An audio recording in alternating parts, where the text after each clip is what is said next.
ถ้าพี่บอกว่าพี่มาจากโลกคู่ขนานผู้จะเชื่อพี่ไหมพี่รอผมเล่นใช่ไหม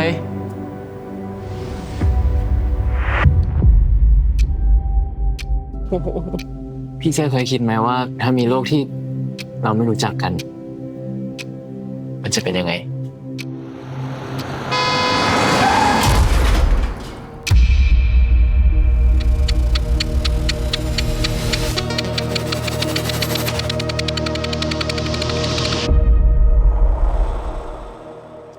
โอ้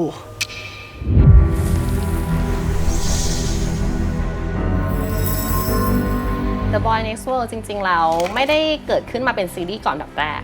เรื่องนี้เกิดขึ้นมาเป็นนิยายก่อนน่าจะสักประมาณ6 ปีได้แล้วที่พี่แบบเริ่มต้นเขียนเรื่องนี้จนจบก็เป็นจุดกำเนิดของ The Boy Next World ตอนนั้นต้องบอกก่อนว่าพี่อยากเขียนเรื่องเกี่ยวกับโลกคู่ขนานอยู่ๆก็รู้สึกชอบในประเด็นนี้คือจริงๆช่วงนั้นมันน่าจะเรื่องโลกคู่ขนานมันเริ่มมาแหละแล้วพี่ก็อยู่ๆก็ได้ไอเดียที่ว่าอยากจะเขียนสักประโยคนึงที่เริ่มต้นเรื่องด้วยกันว่าถ้าพี่บอกว่ามาจากโลกคู่ขนานจะเชื่อพี่ไหมแล้วมันก็เลยเป็นการนำเสนอตัวละครที่ชื่อเซอร์ลัดกับผู้กันขึ้นมาก็เลยกลายเป็น The Boy Next World แล้วหลังจากนั้นมันก็จะมีตัวละครโผล่มาก็คือเป็นชื่อเซอร์ลัดเนาะเป็นชื่อผู้กันมันก็เลยเหมือนว่าเรื่องทั้งเรื่องเกิดขึ้นมาจากประโยคแค่ประโยคเดียวแล้วหลังจากนั้นก็เลยเป็นการร้อยเรื่องราวขึ้นมาเรื่อยๆอะไรเงี้ยซึ่งตอนนั้นก็แบบพี่เมย์การข้ามโลกมีอยู่จริงไหมก็เลยบอกว่าเดี๋ยวขอลองเขียนไว้ก่อนเดี๋ยวก็จะรู้เองแหละขอเขียนไปเรื่อยๆก่อนก็จะรู้เองว่าพี่จะใส่การข้ามโลกจริงหรือไม่จริงเข้าไปในเรื่องบ้างโซลัสเป็นชั้นฟ้าแล้วพี่แค่รู้สึกว่าตอนที่พี่อยากเขียนอะไรที่มันเป็นการโลกพี่ก็เลยหาอะไรที่มันเกี่ยวกับโลกท้องฟ้าหรืออะไรที่มันเป็นความหมายในเชิงนั้นพี่ก็เลยได้ชื่อเซอร์ลัสมาเพราะว่าจริงๆพี่อยากได้ชื่อพระเอกที่มาจากซอโซมันก็เลยเป็นชื่อพี่เซอร์ก่อนแล้วก็อย่างที่บอกว่าซอโซมันมีอะไรที่เกี่ยวกับท้องฟ้าบ้างไหมอะไรเงี้ยก็เลยกลายเป็นชื่อของเซอร์ลัสแล้วก็นำไปสู่ชื่อของน้องชายที่ชื่อว่าโอโซนต่อเนื่องกันส่วนผู้กันเป็นตัวละครที่พี่สร้างขึ้นมาด้วยการที่สร้างเขามีไอเดียว่าอยากให้เขาเป็นคนสร้างโลกหนึ่งให้ใครสักคนเหมือนเป็นแปลงผู้กันที่จะได้วาดลวดลายอะไรอย่างเงี้ยลงไปให้กับหัวใจใครสักคนพี่เลยตั้งชื่อว่าผู้กันให้กับผู้กันจริงๆของซีรีส์มีไอเดียตอนจบเยอะมากๆตอนที่ทำแม้กระทั่งตอนเปิดเองก็เยอะมากๆมีหลายแบบว่ากันทำจริงตอนจบได้มาตอนที่ไปดูโลด้วยซ้ำว่าจะจบที่นี่จบแบบนี้ซึ่งก่อนหน้าเนี่ยก็ยังไม่มีไอเดียว่าจะจบแบบไหนแต่ก็เหมือนได้ดูโลเคชันด้วยอย่างหนึ่งที่แตกต่างตอนเขียนนิยายคือพี่เขียนบทจากโลเคชันกลายเป็นว่ามันเหมือนว่าเราได้เห็นโลก่อนเราถึงนำมาใส่บทของเราอะไรเงี้ยตอนที่เขียนนิยายพี่จะนำเสนอผู้กันเป็นหลักส่วนของซีรีส์พี่รู้สึกว่าพี่อยากให้คนได้เห็นมุมมองของพระเอกเราก็คือเซอร์ลัสแล้วถ้าทุกคนได้อ่านนิยายคนจะรู้ว่า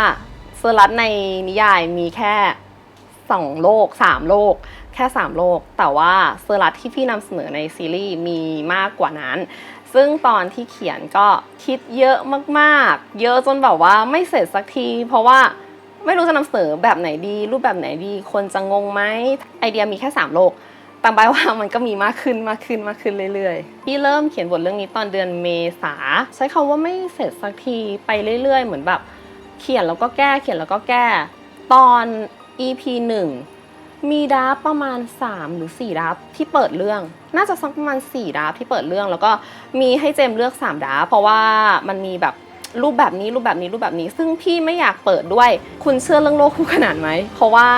มันน่าจะเป็นประโยคที่ทุกคนได้เห็นในนิยายแล้วก็น่าจะได้เห็นในเทรลเลอร์หรือโอเพนนิ่งที่เราเคยปล่อยไปพี่ก็เลยอยากได้การเปิดเรื่องด้วยรูปแบบอื่นมันก็เลยมีช้อยที่ผุดขึ้นมาในหัวเรื่อยๆก็ทำตลอดกลายเป็นว่าทุกครั้งที่อยู่บนเครื่องพี่ก็จะต๊อกแต๊กอยู่บนเครื่องอะไรอย่างเงี้ยว่าแบบพยายามคิดตลอดว่าพี่จะไปเปิดเรื่องในรูปแบบไหนแล้วมันก็ช้ามากๆต้องยอมรับสำหรับคือพี่ไม่รู้นะว่าสำหรับคนอื่นภาวะตันทรมานเขามากแค่ไหนแต่สำหรับพี่ภาวะตันเป็นอะไรที่เหมือนฆ่าชีวิตนักเขียนคนหนึ่งอะแล้วในช่วงที่พี่นั่งทำงานนั่งทำบทมันมีสภาวะที่เรียกว่าตันหนักมากๆพี่ไม่รู้ว่า พี่จะมีทิศทางไหนจะนำเสนอยังไงจะเขียนให้เหมือนในนิยายไหมแต่ส่วนตัวพี่อยากพัฒนาจากสิ่งที่มีในนิยายที่เขียนไว้แล้วเมื่อ 5-6 ปีที่แล้วแล้วก็อยากจะทำให้มันดีขึ้นเพราะฉะนั้นแล้วมันเหมือนนั่งอ่านแล้วก็นั่งดูว่าแก้ได้ไหมทำได้หรือเปล่าแล้วมันก็วนเวียนอยู่อย่างเงี้ยเป็นเดือนมีอยู่เดือนนึงมั้งที่พี่นั่งอ่านนิยายตัวเองแล้วพี่ก็นั่งร้องไห้แล้วพี่ก็ถามตัวเองว่าฉันจะนำเสนออะไรดีนะอย่างหนึ่งที่ทำให้พี่เขียนบทจบนะพี่ชอบการทำงานในกองมากเลยพี่รู้สึกว่าพี่ชอบเนี่ยบรรยากาศในการทำงานแล้วพี่รู้สึกว่าพี่อยากทำซีรีส์เรื่องนี้ให้จบมันก็เลยเขียนได้จนตอนสุดท้ายอะไรอย่างเงี้ย คุณเป็นใครอ่ะผู้เชื่อเรื่องโลกคู่ขนานไหมถ้าพี่บอกว่าเราเป็นแฟนกันผู้เชื่อพี่ไหม เคยร่วมงานกับทางพี่เมย์แล้วก็มีไมวายมา2เรื่องแล้วเนาะก็คือตั้งแต่บรรยากาศรักแล้วก็ Wedding Plan นะครับแต่ว่าตอนนั้นก็ทำเป็นผู้ช่วยหนึ่งก็กลับมาครั้งนี้บรรยากาศทุกคนยังเป็นเหมือนเดิมยังอบอุ่นเหมือนเดิมแล้วก็ยังสนุกกับการทำงานเหมือนเดิมพอมันตำแหน่งมันเปลี่ยนพาร์ทมันเปลี่ยนอะไรเงี้ยมันก็จะมีความแปลกใหม่ในการทำงานมากขึ้น พี่แอบดีใจนะเพราะว่าพี่เจอเจมส์ตั้งแต่ตอนที่เจมส์เป็นผู้ช่วยน่าจะช่วงแรกๆเลยปะบรรยากาศรักใช่ไหมเราก็มาเจอที่ Wedding Plan แล้วคราวนี้เนี่ยตอนที่ Wedding Plan อะเจมส์บอกว่าจะเริ่มไปพลิกจากผู้ช่วยไปลองทำกำกับใช่ไหมแล้วคราวนี้ก็เลยแอบจีบตั้งแต่ตอนนั้นว่าเจมส์สนใจปะมาทำงานด้วยกันไหมอะไรอย่างเงี้ยลองมาทำเป็นกำกับของทางฝั่งนี้ไหมอะไรอย่างเงี้ยแล้วพอดีอ่ะพี่มีเรื่องในมือที่ตอนนั้นน่าจะทำคือ2เรื่องพร้อมกันแล้วคราวนี้คุยกันแล้วเหมือนเจมส์จะชอบเคยคุยกับเจมส์จะชอบมาเวลใช่ไหมไปทางนั้นอะไรเงี้ยเรารู้สึกว่าเราเรื่องเนี้ยมันตรงมากๆเราก็เลยรู้สึกว่าเราอยากได้เจมส์มากำกับเรื่องนี้ก็จริงๆพี่ก็อยู่ใกล้น้องมาตลอดเนอะก็คือเราก็ทำงานกับน้องมาเรื่อยๆก็อย่างหนึ่งที่ยังยืนยันนะคะเด็กดื้อก็ยังคงเป็นเด็กดื้อทั้งสองคนแต่เป็นเด็กดื้อที่น่ารักใช้คำนี้ละกันด้วยตอนบรรยากาศรักเนาะตอนนั้นน้องก็คือใหม่มากๆสำหรับตอนที่เราเริ่มถ่ายทำก็เลยน้องก็มีสกิลบางอย่างที่ยังเป็นเหมือนมือใหม่เนาะแต่ว่าเรื่องนี้สิ่งหนึ่งที่พี่รู้สึกได้คือน้องโตขึ้นน้องพัฒนาขึ้นน้องมีวิธีการทำกันบ้านหรือวิธีการนำเสนอบทที่มันน่าสนใจขึ้นจนบางอย่างพี่รู้สึกว่าว้าวพี่ไม่เคยเห็นมุมนี้เลยระหว่างที่เราไปแฟนมิทติ้งด้วยกันแต่ว่าพอน้องมาอยู่หน้ากล้องมาถ่ายซีรีส์เป็นอะไรที่มีบทมันแบบไม่เคยคิดว่าน้องจะทำได้แต่บางอย่างน้องก็ทำได้โตขึ้นเยอะมากครับจากที่เคยเจอกันมาเมื่อ2ปีก่อนกลับมาครั้งนี้มาเจอกันอีกรอบนึงก็รู้สึกว่าโตขึ้นเยอะมากทั้งวิธีคิดหรือแบบว่าสกิลการแสดงอะไรเงี้ยมีความเป็นมืออาชีพที่น่าชื่นชมมากครับผมพี่เซอร์มาดักรอเอาของมาให้ผู้เนี่ยนะถ้าอยู่ๆมีคนมาบอกมึงว่าเขามาจากโลกคู่ขนานอะมึงเชื่อปะแล้วเขาก็รู้หมดเลยนะเว้ยว่ามึงอยู่ห้องไหนมึงชอบกินอะไรตอนเช้าแต่พวกเขาไม่เคยโคจรมาเจอกันเลยนะเว้ยมึงไม่เคยเจอเขาหรือมึงไม่ได้สังเกตเขากันแน่ผมกับพี่เนี่ยนะเป็นแฟนกันเฮ้ยสวัสดีครับบอสชัยมนรับบทเป็นเซอร์รัตครับครับผมสวัสดีครับนูนณัฐรัตน์นะครับรับบทเป็นน้องผู้กันครับจริงๆเซอร์รัตเป็นคนที่เย็นชาเป็นคนที่มีความแบบสุขุมไม่ค่อยให้ใครแบบเข้ามายุ่งในโลกของตัวเองมากเท่าไหร่เนาะเพราะว่าเขามีเหมือนแบบกำแพงอะไรบางอย่างเนาะจากการเติบโตในครอบครัวของเขานั่นแหละที่ส่งผลมาต่อตอนนิสัยเขานะปัจจุบันเลยสำหรับตัวละครผู้กันเนี่ยหนูรู้สึกว่าเป็นตัวละครที่มี energy ความบวกเยอะมากๆเป็นเด็กที่มีความแบบว่าพลังบวกไม่ใช่ความบวกหรือบวกเขาไม่บวกไม่ใช่หมายถึงว่าเป็นเด็กที่มี energy บวกออกมาเยอะมากๆสำหรับคนรอบข้างเนาะเป็นเด็กที่แบบว่าคิดบวกมีความเชื่อเรื่องแบบมูเตลูหรืออะไรอย่างเงี้ยครับผมซึ่งผมมองว่าผู้กันเนี่ยเป็นคาแรคเตอร์หนึ่งที่ค่อนข้างหลายมิติมากๆแล้วก็แบบมีความน่ารักแล้วก็มีเสน่ห์ของคาแรคเตอร์นี้ที่ชัดเจนแยกออกมาของตัวละครนี้มากๆบทซีรีส์เรื่องนี้นะครับก็จะเป็นพี่เมย์ที่เป็นคนเขียนเนาะที่ส่งมาให้แล้วก็จะค่อนข้างสมบูรณ์ประมาณนึงเพราะว่าดูได้จากเลขดราฟที่อยู่ในชื่อไฟล์อะไรเงี้ยก็คือกว่าจะส่งมาก็คือเป็น4ดราฟ4ดราฟ5กันไปหมดแล้วซึ่งผมก็จะทำหน้าที่ในการที่เช็คภาพรวมทั้งหมดแหละว่าโอเคจังหวะของเรื่องตรงนี้มันเวิร์กไหมอะไรเงี้ยบางทีพี่เมย์เขียนคนเดียวแล้วก็แบบอาจจะจมหรือว่าดูไม่เห็นบางอย่างเนี้ยผมก็จะเหมือนแค่ collect detail บางอย่างแค่นั้นแล้วก็อาจจะเป็นเรื่องของการถ่ายทำเลยครับเรื่องภาพอะไรเงี้ยที่ มันจะใช้เทคนิคอะไรเข้ามาในการที่จะทำให้ซีนนี้มันเล่าเรื่องได้มากขึ้น พี่ยอมรับอย่างหนึ่งพี่เป็นการเขียนบทที่พี่รู้สึกพี่สนุกมากๆเพราะว่าพี่มีคนช่วยดูใช้คำนี้แล้วกันเพราะว่าพี่รู้สึกว่าพี่อยากให้ช่วยดูพี่ไม่ได้ติดกับการที่ว่าจะต้องมานั่งแก้บทพี่แต่ว่าเราแค่มานั่งคุยกันว่าตรงเนี้ยเราจะนำเสนออะไรเราจะไปในทิศทางไหนซึ่งบทเรื่องนี้ยอมรับหนึ่งว่าพี่เขียนนานมากๆคุยกันเลยว่าซีนเนี้ยเจมติดอะไรซึ่งบางอย่างพี่ชอบมากเลยนะเพราะว่าพอเจมทักมาพี่แบบว่ะพี่ไม่ทันสังเกตเห็นหรือบางอย่างที่รู้สึกว่าอันเนี้ยพี่เหมือนพี่จะใส่ไว้แต่พี่ลืมเจมก็มาทักให้พี่ว่าใช่พี่ต้องปรับระหว่างการเขียนบทมันเหมือนได้ดิสคัสกันตลอดเวลาว่ามันเป็นยังไงมันจะไปในทิศทางนี้นะโดยเฉพาะ EP 8จริงๆจากเซตเนี้ยที่ทุกคนกำลังได้เห็นอยู่เข้มข้นมีหลายอย่างที่ปรับแก้ไปเยอะเหมือนกัน เวิร์กกับบทมากน้อยแค่ไหนใช่ไหมครับเวิร์กกับมันค่อนข้างมากพอสมควรครับเพราะว่าคาแรคเตอร์อย่างผมเนี่ยคาแรคเตอร์ที่ได้รับมันค่อนข้างที่จะห่างจากตัวเองค่อนข้างที่จะเยอะมากๆคือปกติแล้วผมเป็นคนที่มีความเฮฮาอยู่ด้วยแล้วแบบสนุกผ่อนคลายอะไรเงี้ยแต่ว่าตัวเซอร์รัตเองเนี่ยจะเป็นคนที่แบบเย็นชาจะเก็บทุกความรู้สึกมีความคิดแบบหลายเลเยอร์มากๆอะไรเงี้ยมันกลายเป็นว่าทุกคนที่สัมผัสด้านนอกไอ้ที่ด้านนอกที่เข้ามาสัมผัสด้านในมันจะสัมผัสไม่ถึงข้างในจริงๆก็จะเห็นแค่ความเย็นชาภายนอกเพราะมีกำแพงกั้นอยู่เขายากพอสมควรกว่าจะหาเจอก็ต้องถามพี่เมย์ถามพี่เจมว่าพี่พอได้ไหมครับเพราะว่าเราก็เครียดเหมือนกันนะตอนแรกที่อ่านบทแล้วก็อ่านนิยายก็เครียดมากๆเลยสำหรับผมคือคาแรคเตอร์หนึ่งที่ยากเลยนะเพราะว่าผมมองว่าผู้กันเป็นคาแรคเตอร์ที่มีหลายมิติมากๆถ้าเป็นเรื่องที่แล้วอย่างเงี้ยน้องเรนจะเป็นมิติเดียวที่แบบว่าคิดอะไรก็พูดออกไปก็จะเถียงออกไป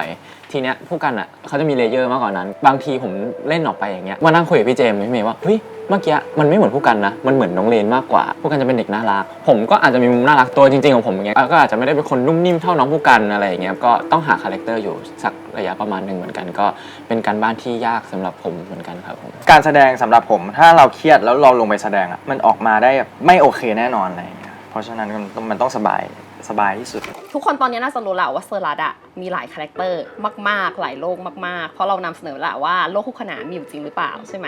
ดังนั้นแล้ววิธีการนำเสนอของบอสทำให้พี่รู้สึกว่าพี่อยากปรับบางอย่างที่พี่รู้สึกว่าพี่ทำแค่เนี้ยมันการว่าจริงพี่ไปปรับตอนถ่ายอีกทีนึงว่าอยากขยายเพิ่มว่าจริงๆแล้วคาแรคเตอร์เนี่ยบางอย่างอาจจะมีมากกว่านั้นมีลึกกว่านั้นหรือคุยกับน้องไปว่าจริงๆแล้วอยากให้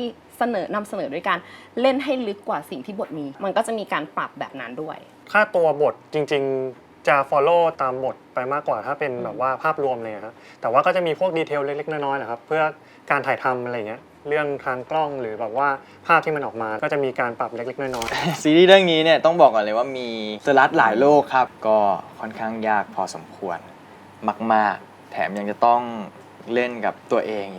เป็นเหมือนเล่นกับดับเบิลเพื่อที่จะใช้แบบซีนที่มันแบบว่าเหมือนเรา2คนในซีนเนี่ยคิดว่าเดี๋ยวทุกคนก็น่าจะได้เห็นแล้วก็ในเรื่องของการเล่นกับ CG หรือว่าจินตนาการอะไรเงี้ยก็ต้องใช้แบบจินตนาการสูงมากๆในการเล่นเหมือนกันอะไรเงี้ยเป็นเรื่องที่ท้าทายมากๆผมเนี่ยอยากเล่นฉากแอคชั่นอยู่แล้วแล้วเรื่องนี้ได้เล่นแอคชั่นจริงๆแต่ความยากมันคือเราได้เล่นแอคชั่นในฟิลที่แบบว่าฝนมันตกไปด้วยแล้วเป็นฝนจริงทุกคนแล้วคือแอคชั่นเรื่องเนี้ยถ้าสำหรับผมว่ามันก็ค่อนข้างเรียวมากๆเหมือนกันในการถ่ายทำอะไรเงี้ยครับก็สุดยอดครับถึงแม้ว่าผมจะเปียกไม่บ่อยเท่าพี่เซอร์เนาะถึงแม้ว่าผมจะไม่ได้มีโรคเยอะเหมือนพี่เซอร์แต่ว่าความท้าทายของผู้กันคือน้องจะต้องตัวเล็กมากๆน้องจะต้องแบบหน้าปกป้องหน้าทะนุถนอมคือเราก็ต้องทำให้ทุกคนเนี่ยเชื่อแบบนั้นรู้สึกอย่างนั้นจริงๆผมรู้สึกว่าน้องเป็นเด็กช่างพูดเยอะอะไรเงี้ยผมจะชอบพูดกับพี่เมย์ว่าทำไมมันไม่มีคิวไหนเลยที่บทผู้กันมันน้อยอะไรเงี้ยบทผู้กันจะยาวตลอดถึงแบบเราจะไม่ได้ค่อยได้เล่นกับตัวเองคนเดียวเหมือนที่แบบบอสได้ลองอะไรเงี้ยแต่ว่าด้วยความที่บทมันยาวอะไรเงี้ยมันก็ท้าทายถ้าที่นี่น้องไม่รู้จักกูจะเริ่มใหม่พี่ขอจีบผู้นะครับถ้ายากที่สุดผมว่ากับการที่จะกำกับคนที่จะอยู่ในสถานที่เดียวแบบเยอะมากๆรู้สึกว่าจะเป็นซีนที่ยากอย่างมีซีนหนึ่งที่เราจะต้องรวมตัวละครตั้งแต่ต้นเรื่องยันท้ายเรื่อง9 คนอะไรเงี้ยมาอยู่ในซีนเดียวแล้วทุกคนมีบทพูดมีตำแหน่งหน้าที่ในการที่จะต้องรันซีนไปทั้งหมดเลยก็จะมีความยาก แล้วก็มีความซับซ้อนตรงนั้นเลยหรือบางซีนที่มันเป็นเทคนิคการถ่ายทำจ๋าๆเพราะว่าเรื่องนี้มันแฟนตาซีเข้ามาเกี่ยวด้วยมีเรื่องของการข้ามโลกไปข้ามโลกมาวิธีการถ่ายมันก็จะไม่เหมือนปกติทั่วไปที่เราเป็นซีนทอล์กหรือเป็นซีนที่เป็นโรแมนติกทั่วไปอะไรอย่างเงี้ยเนาะมันก็จะมีการทั้งซ้อนเฟรมแมทเฟรมถ่ายกรีนหรือแบบว่ากล้องจะเคลื่อนธรรมดาไม่ได้มันก็จะต้องมีเทคนิคมีทางกล้องมาช่วยอะไรเงี้ยในตอนที่พีโปรดักชันนะครับก่อนที่จะเริ่มถ่ายทำก็จะมีการได้คุยกันกับตัวผู้กำกับครับตัวพี่เจมส์แล้วก็ตัว DP กันเองว่าแบบว่าเหมือนโจทย์ของซีรีส์เรื่องนี้มันคือการที่เราต้องถ่ายให้มันมีหลายๆโลกของตัวละครซึ่งมันจะแบบสามารถแบ่งยังไงได้บ้างด้วยทางภาพเพราะว่าในบางทีมันคาแรคเตอร์คนเขาก็เปลี่ยนใน acting แหละแต่ว่าในเชิงภาพมันอาจจะต้องช่วยด้วยอย่างเช่นแบบเรื่องโทนสีเรื่องการแบบแบ่งโลกก็แบบผู้กันอาจจะเป็นสีเหลืองหรือแบบว่าพี่เซอร์อาจจะแบบเป็นสีฟ้าออกมืดๆหน่อยอะไรครับก็จะแบบว่ามีการหาเล็บกันมาคุยกันว่าแบบมันควรจะไปทางไหนอะไรอย่างงี้ถ้าจะพูดถึงสไตล์การแต่งตัวเนี่ยในเรื่องนี้เนี่ยไม่ว่าจะเป็นในเรื่องของตัวของพี่เซอรัสหรือตัวน้องผู้กันเนี่ยเขามีหลากหลายโลกมากๆก็ขออนุญาตยกตัวอย่างมาสักโลกหนึ่งนะครับก็คือเป็นโลกพาร์ทปัจจุบันที่ท่านผู้ชมเนี่ยจะได้เห็นมากหรือบ่อยที่สุดนะครับเพราะว่าเรื่องนี้เนี่ยตัวของตัวเซอรัสเองเนี่ยก็แต่งตัวออกไปในแนวเท่ๆเดนิมนะครับสุขุมนุ่มลึกตามฉบับของผู้ชายหล่อๆเท่ๆเลยส่วนตัวของน้องโนอึนเนี่ยในเรื่องนี้รับบทเป็นน้องผู้การมีความสดใสร่าเริงน่ารักและที่สำคัญเนี่ยเขาเป็นสายมูมากๆคาแรคเตอร์ก็เลยชัดเจนมากๆทำให้เราเนี่ยค่อยๆใส่อะไรไปในตัวของเขาได้มากขึ้นพอเข้าไปเป็นผู้กันจริงๆอ่ะเรารู้สึกว่าเราได้ energy บวกจากคาแรคเตอร์นี้จริงๆเลยแบบว่าเราก็คงคิดกับย้อนกลับไปว่าเฮ้ยถ้าเป็นโนอึนอ่ะคงไม่เดินไปพูดอะไรอย่างนี้ถ้าเป็นโนอึนคงไม่คิดบวกขนาดนี้อะไรเงี้ยในบางอย่างอะไรเงี้ย mindset ใช่ก็เลยเหมือนได้ mindset ได้อะไรบางอย่าง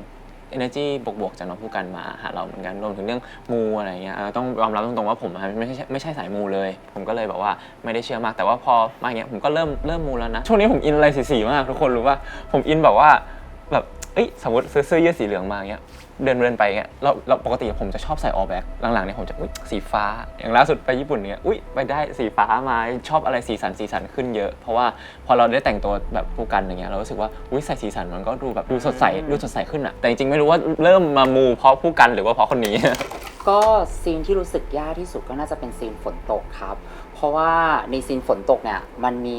หลากหลายเหตุการณ์มากๆเลยแต่ก็สนุกดีครับมันควิกเชนดีครับเปลี่ยนจากตรงนั้นมาตรงนี้มาตรงนั้นเนี่ยทำให้รู้สึกว่าการทำงานเนี่ยมันท้าทายมากขึ้นแล้วก็เรารู้สึกว่าพอมันทำเสร็จซีนนี้ไปเนี่ยเราแบบมันโล่งใจมากๆเลยก็ดีใจครับที่มันผ่านซีนสำคัญนั้นมาได้พุ่มกับเนี่ยเขาจะมีภาพที่ชัดเจนมากทั้งพี่เมย์ทั้งพี่เจมอะไรเงี้ยมีแสงที่เขาอยากได้อะไรเงี้ยมียากเรื่องแบบสภาพอากาศเรื่องนี้แบบค่อนข้างจะต้องแบบฝนเยอะเวลาแบบว่าอย่างเช่นแบบเวลาเราต้องการใช้ฝนเทียมอย่างเงี้ยฝนจริงมักจะมาเสมอก็ปรึกษาทางพี่เมย์กับพี่เจมผู้กำกับอะไรเงี้ยช่วยกันว่าจะเอาแบบไหนดีไปทางทิศทางไหนดีครับใช้เวลาในการสร้างอยู่มีทั้งฝนจริงฝนปลอมต้องสร้างใหม่หมดเลยครับไม่รวมการเตรียมงานนะก็จะมีเซตใหญ่ๆอินดอร์อะไรเงี้ยในสตูดีเทลห้องอะไรเงี้ยซึ่งมันใช้ของเยอะแล้วก็ของเซอร์รัสที่เปลี่ยนคาแรคเตอร์ไปเป็นหลายๆโลกฮะผมว่าอันเนี้ยสนุกการเล่นหลายคาแรคเตอร์ของผมเนี่ยเขารู้สึกว่ามันท้าทายมากๆเพราะว่าเราไม่รู้ว่าสิ่งที่เราได้เล่นมันจะทำให้ทุกคนอินไปกับมันหรือเปล่าแต่ว่าในการทำงานของเรารู้สึกเต็มที่มากเราอยากให้มันออกมาให้มันเห็นชัดว่ามันแตกต่างทั้งในทางคาแรคเตอร์ในทางกับกายภาพอะไรเราพยายามแบบดีไซน์มันให้มันไม่ซ้ำกันเลยแล้วอยากให้ทุกคนดูแล้วเก็ตไปกับมันครับผมว่าตรงนี้แหละเป็นจุดที่ยากที่สุดสำหรับผมในเรื่องนี้นะฝนตกบ่อยค่ะเกือบทุกคิวที่หนูไปออกเลยก็รอบ้างรอจนบางทีก็ไม่รอก็มีอะไรเงี้ยแบบว่ายกกล้องไปเลยก็มีหรือบางทีก็ถ่ายไปเลยช่วงฝนเบาๆอะไรเงี้ยค่ะยากตรงที่เราต้องเซฟกล้องด้วยนักแสดงก็ต้องเซฟด้วยยากกับทุกคนเลยการทำงานมันก็เขาเรียกว่าอะไรอุปสรรคมันแบบมาเป็นเม็ดฝนเลยแบบว่าคุยกันก็ยากจัดไฟก็ยาก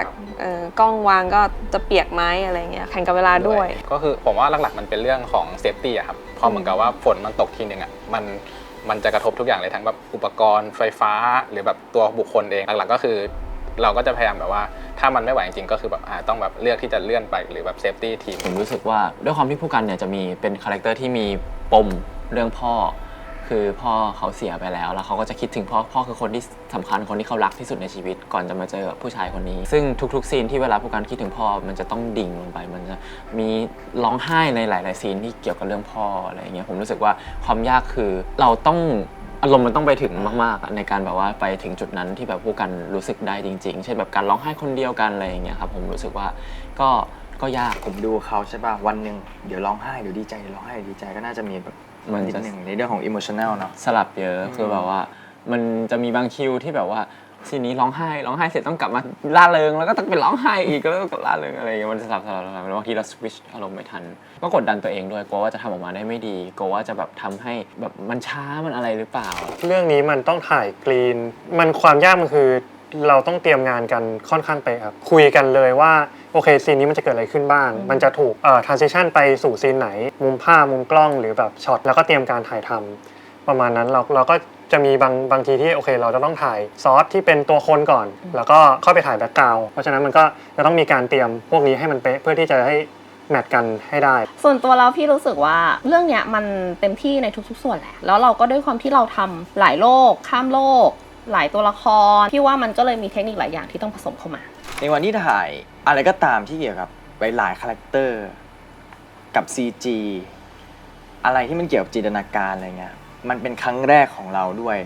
เราก็เลยรู้สึกเครียดมากกว่าปกติอย่างที่บอกไปเราก็จะเต็มที่ที่สุดนั่นแหละทำการบ้านเวิร์กกับมันให้เต็มที่แล้วพอถึงหน้าเซตเราลงไปตะลุยกับมันนะครับพี่ว่าบทจินเป็นบทที่ยากจินเป็นตัวละครที่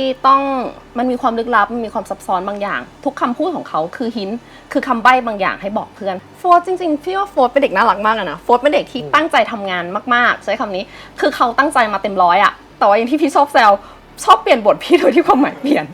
ตอนที่เขาเล่นเรื่องที่แล้วคือมันสามารถเปลี่ยนได้เพราะว่าคำพูดอะบางอย่างมันสื่อความหมายได้ไปทิศทางเดียวกันมันได้แต่ว่าพอเขาต้องเล่นเป็นจินเป็นตัวละครที่ยากสำหรับพี่ผมโฟร์คาเชนครับรับบทเป็นจินครับคาแรคเตอร์ผมเป็นคนที่เหมือนจะนิ่งแต่ก็ไม่ได้นิ่งขนาดนั้นเป็นคนที่คำพูดค่อนข้างที่จะหนักแน่นแล้วก็แบบเชื่อถือได้แล้วเป็นคนที่แบบเป็นผู้ใหญ่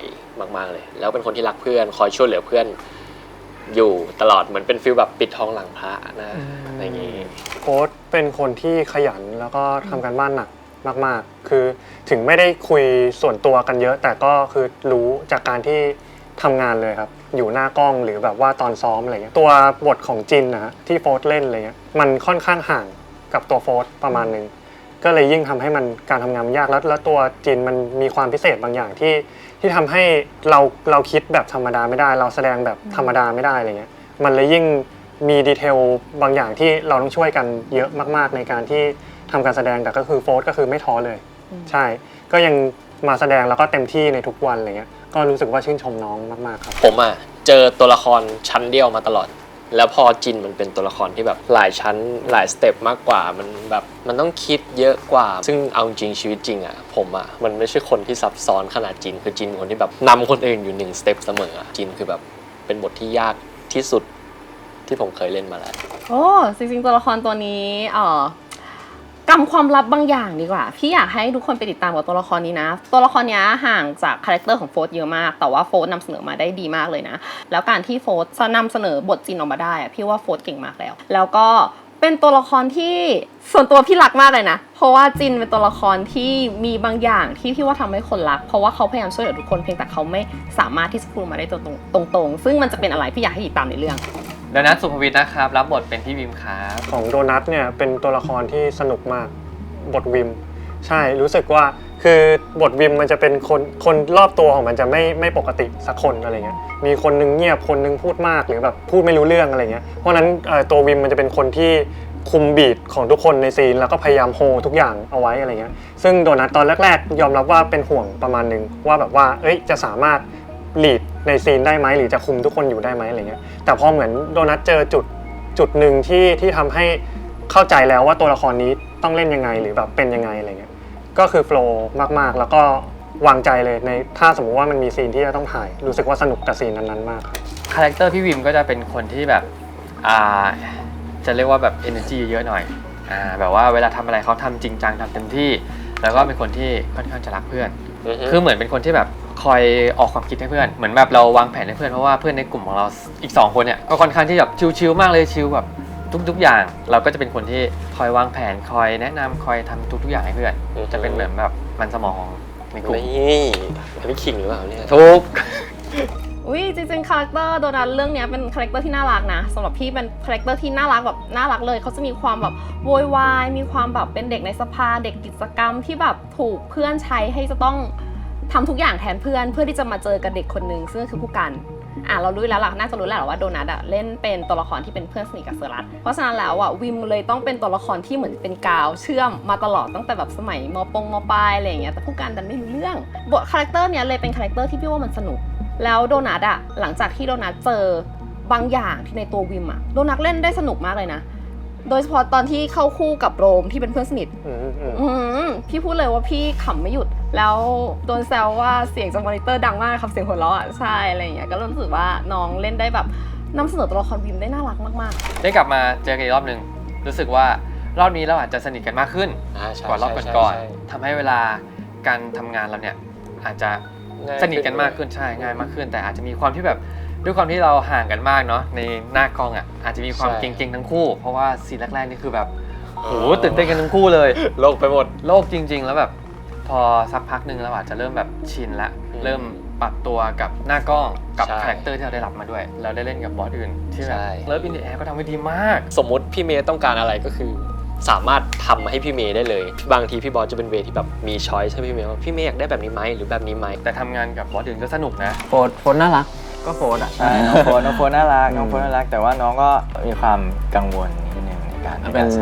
็นความเครียดเป็นเด็กที่แบบว่าขี้กังวลเนาะอย่างที่น้องน่าจะสัมภาษณ์พูดไว้น้องจะเป็นคนคิดมากเป็นคนคิดว่าไม่อยากเป็นตัวถ่วงอยากทำให้ดีที่สุดอะไรเงี้ยแต่เราก็พยายามแบบซัพพอร์ตนะในเรื่องของการกำลังใจนะเฮ้ยโฟทำไปเลยเว้ยเต็มที่ไปเลยไม่ต้องคิดว่าคนอื่นจะมองยังไงแต่ขอแค่ให้เต็มที่ในพาร์ทของตัวเองถ้าทำการบ้านมาแล้วอะไรเงี้ยลองดูเผื่อถ้าอะไรมันไม่ใช่เดี๋ยวพี่เมย์กับพี่เจมก็จะมีการปรับเองเพราะฉะนั้นไม่ต้องเครียดก็ต้องให้กำลังใจน้องครับแต่พี่โดจะบอกว่าถ้าเทียบคิวแรกๆกับณตอนเนี้ยคืออย่าใช้คำว่าก้าวกระโดดใช้คำว่ากระโดดข้ามไปเลย3ตึกอะไรเงี้ยครับรู้สึกว่าเขาพัฒนาไวมากเขาเก่งมากจนบางทีว่าผมแบบเรื่องการจำบทอย่างเงี้ยสุดยอดเขาจำแบบเป๊ะนอกจากเขาจำบทได้แล้วเขาเหมือนแบบว่าผมรู้สึกได้เลยว่าเขาเตรียมตัวมาจริงๆเธอเคยได้ยินบ้างหรือเปล่าว่าโลกใบนี้มันไม่ได้มีใบเดีย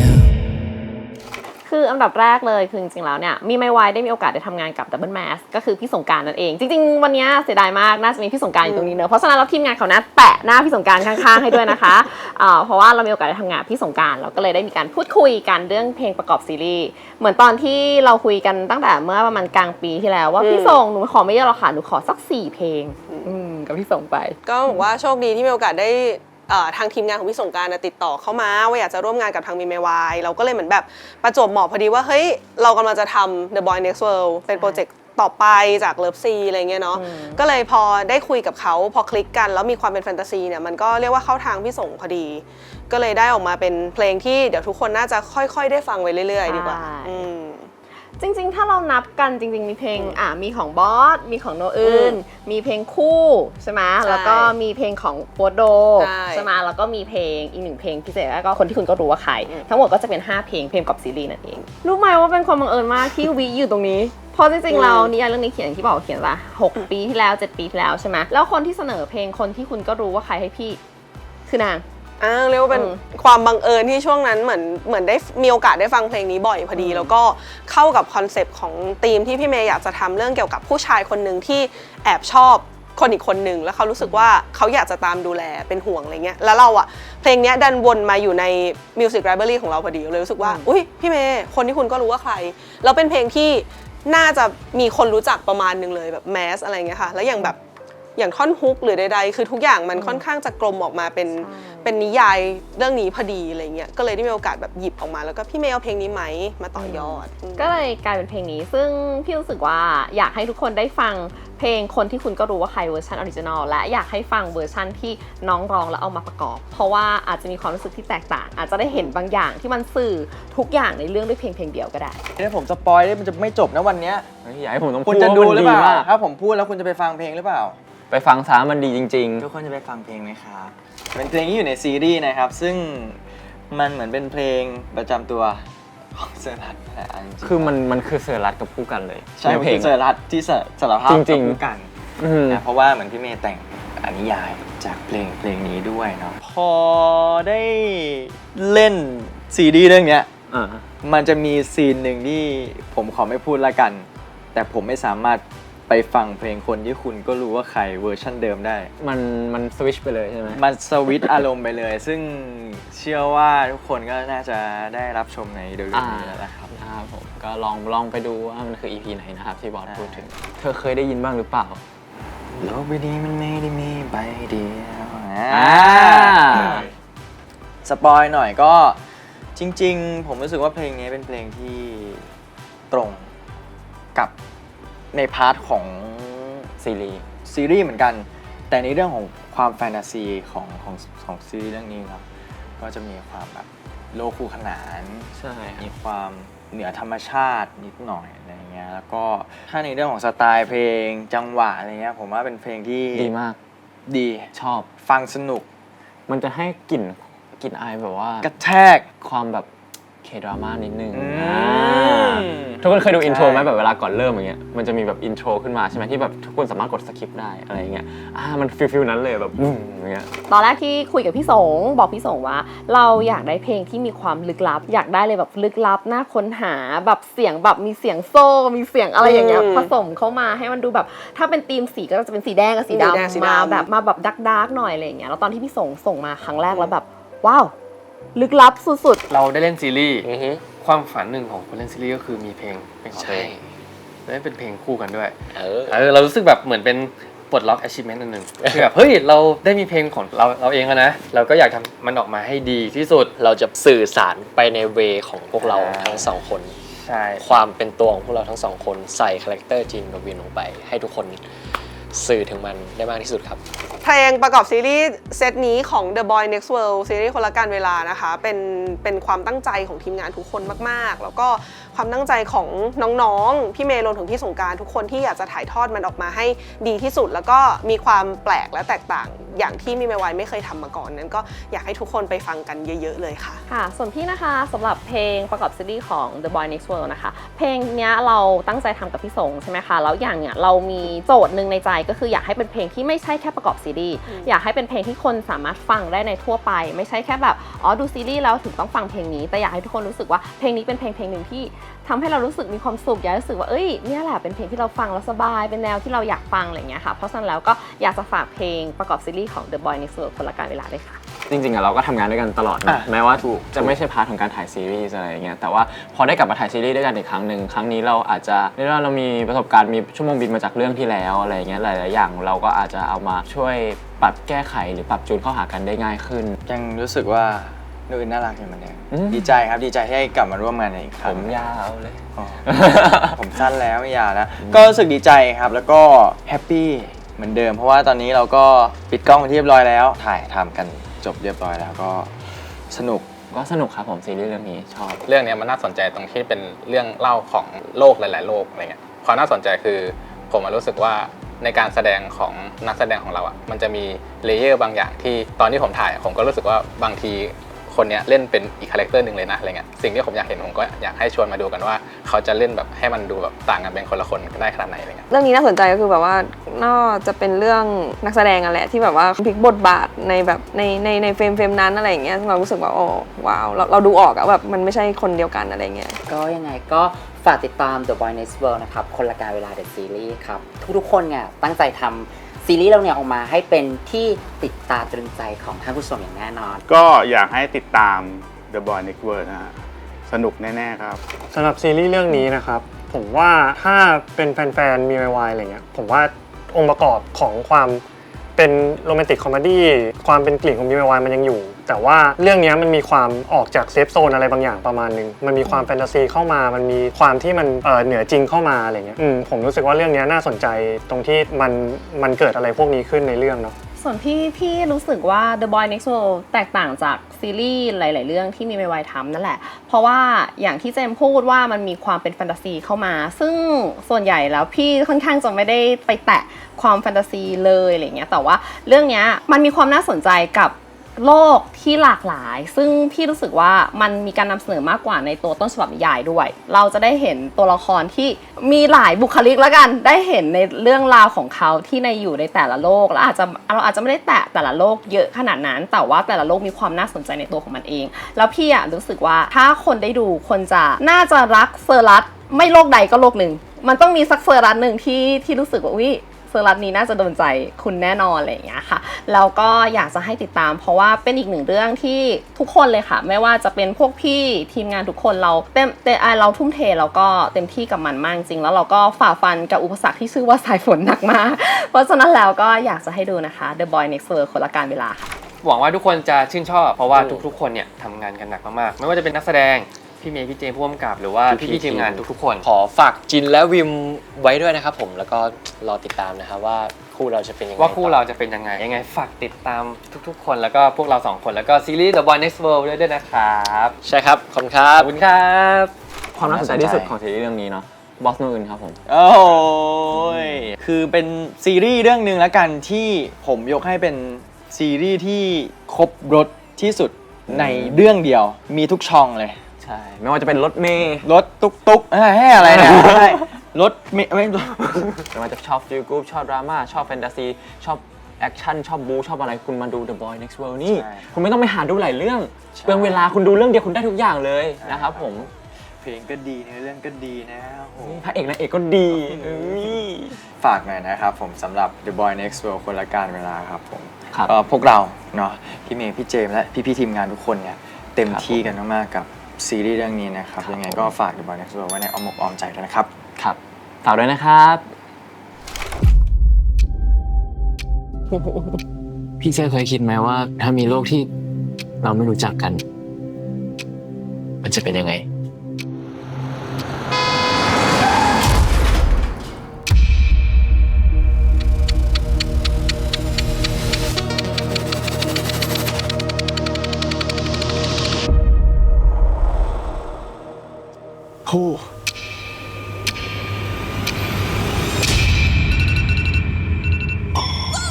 สวยแล้วสายแล้ววันนี้เราตื่นสายอ่ะแล้วเราก็หากางเกงในนำโชคไม่เจออ่ะส้มลูกพ่อไปไหนเนี่ยโดนพี่วินโกงค่ามอไซค์อีกอ่ะ60 บาทครับปกติ40ไม่ใช่เหรอพี่ไม่จ่ายอ่ะก็วันนี้เทพผู้พิทักษ์ของผู้อาจจะป่วยหน่อยก็ได้นะไม่ใช่ว่าจะเกิดเรื่องไม่ดีขึ้นหรอกนะ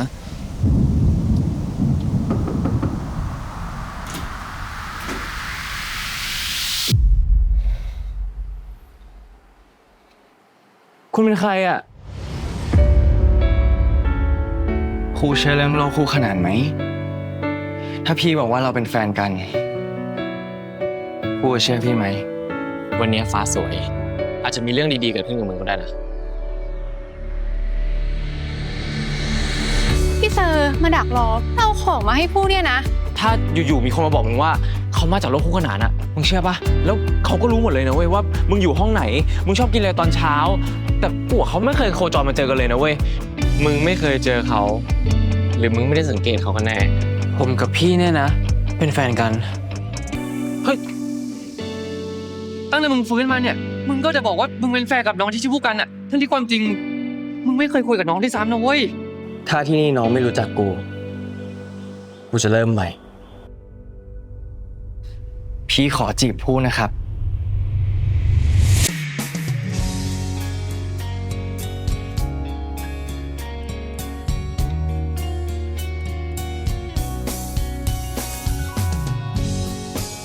พี่ดีใจนะที่ผู้ยอมให้เรามาทำความรู้จักกันแบบนี้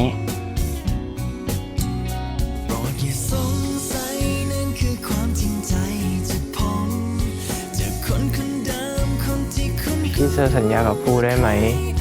ว่าพี่เซอร์จะไม่ไปไหนอ่ะ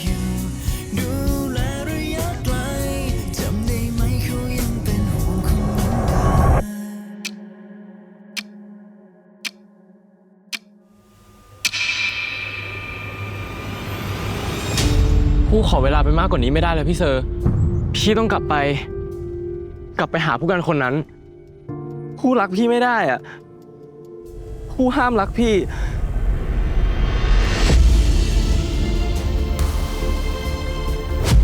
ไม่พี่เซอร์ไม่เอาแบบนี้อย่าทิ้งมุกไปเลยนะคุณเป็นใครคุณน่าจะพูดไปตรงๆว่าคุณรู้สึกยังไงกับเขาอะถึงตอนนี้พี่เซอร์จะไม่ใช่พี่เซอร์คนนั้นของผู้แล้วอะแต่ฝากบอกคนที่ผู้รักหน่อยว่าผู้รักพี่เซอร์นะ